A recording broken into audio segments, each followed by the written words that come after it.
When we talk about teamwork, I often feel that people don't really know what great teamwork is. I think they know intuitively, and I think there's lots of books and articles and there's a lot of communication and messaging around it, but it's not always clear.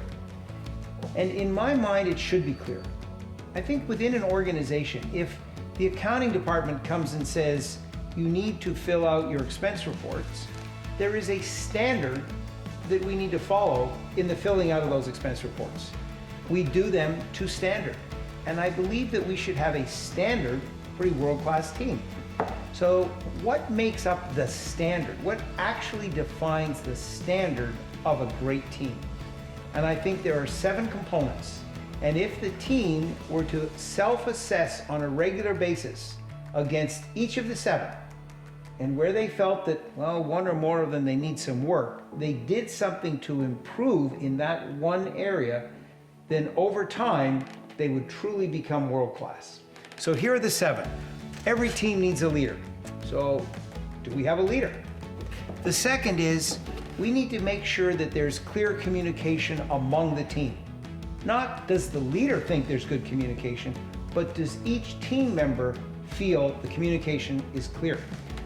The third is, do we share a common goal? And if we ask everyone to write down the goal of the team, they all should write down the same thing.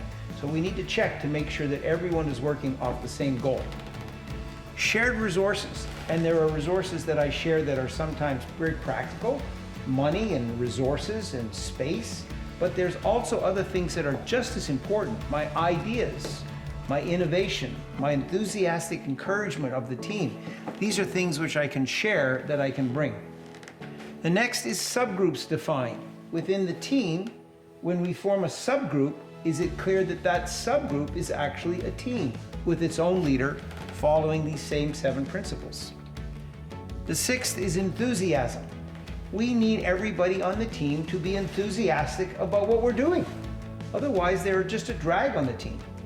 And lastly, having our egos under control. Sometimes folks their ego is way out of control and they dominate too much. Other times the ego is not in control at all and they just sit there and don't contribute. We need a balance. So the standard for a world-class team is summarized by those 7 things.